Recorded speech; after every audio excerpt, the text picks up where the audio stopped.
살펴보도록 하겠습니다.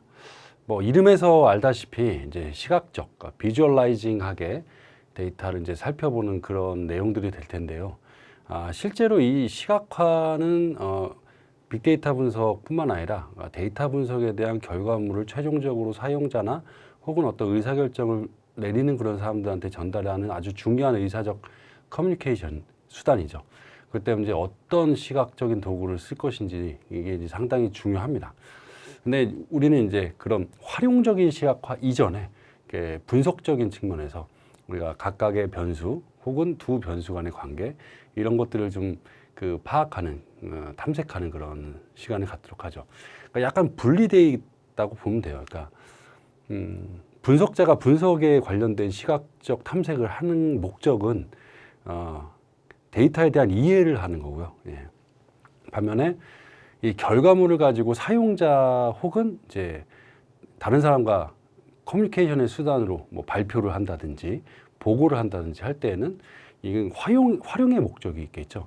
그렇기 때문에 아무래도 이제 더 비주얼라이징하고 더 이뻐 보이고 뭐 이런 것들은 아무래도 활용적인 측면에서 고려를 많이 해야 되겠고, 우리는 지금은 이제 이런 활용적인 측면보다는 변인 간의 어떤 관계 아니면 어떤 변수의 특성들을 연구자가 파악하기 위한 그런 관점에서 시각적 데이터 탐색을 살펴보도록 하겠습니다. 자, 시각적 데이터 탐색은 개념을 보면 이제 데이터의 의미, 변수, 관계 이런 것들을 파악하기 위해서 그래프로 한번 그려보는 거죠. 예. 그래서 차트, 다이어그램 다양한 것들이 좀 있습니다.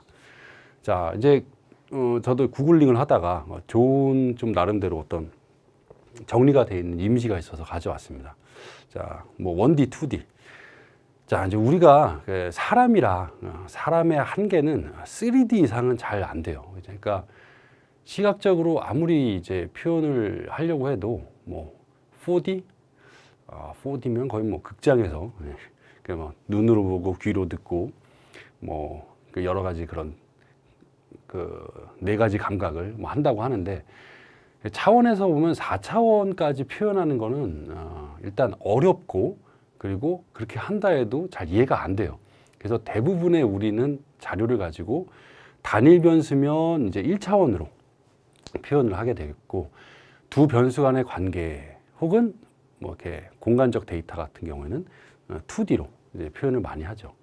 물론 이제 3D까지도 할 수 있기는 합니다만, 3D 같은 경우는 좀 약간 특수한 경우에 많이 하겠고, 보통 이제 1차원, 원디멘션으로 표현하는 것 같은 경우에는 이제 단일 변수에 대한 탐색이 많고요.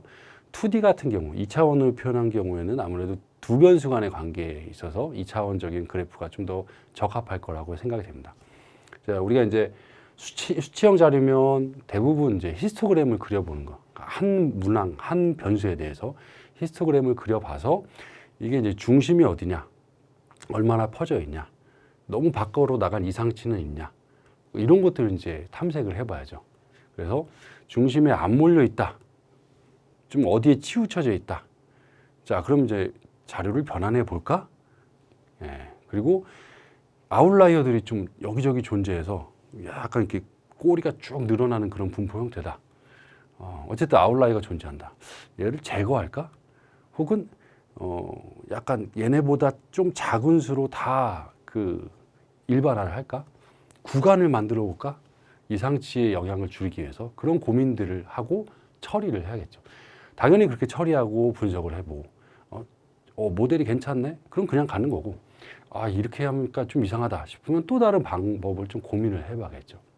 그래서 우리가 이제 이상치나 변환이나 이런 것들을 이제 배운 이유가 그런 겁니다. 이렇게 탐색을 해서 적절하지 않은 데이터나 적절하지 않은 어떤 구조들, 이런 것들을 좀 중앙에 많이 몰려 있게끔.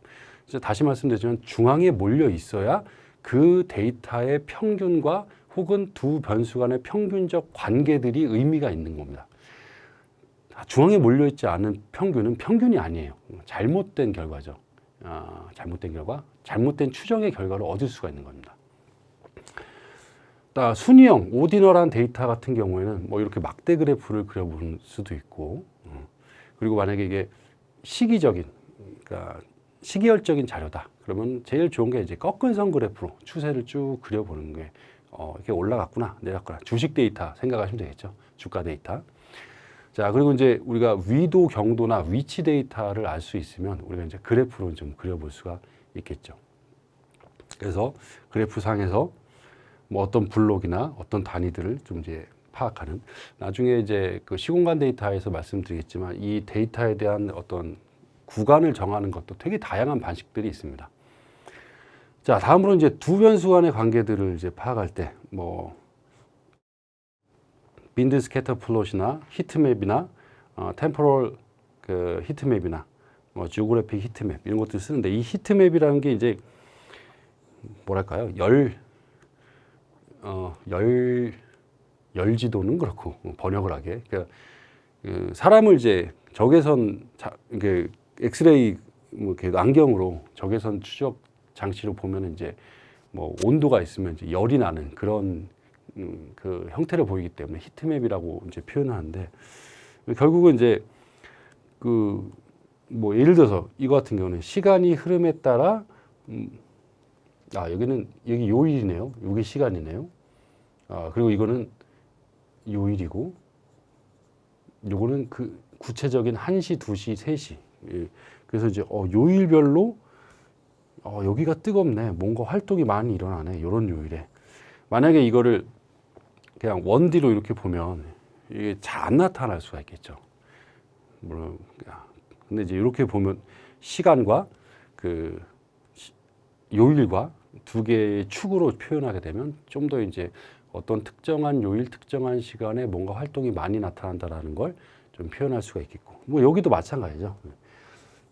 어떤 두 가지 변수의 관계가 강하면 이제 강한 색깔로, 약하면 좀 흐린 색깔로 표현을 하는. 자, 그렇게 해서 두 2차원의 그래프를 이제 많이 표현을 하게 됩니다.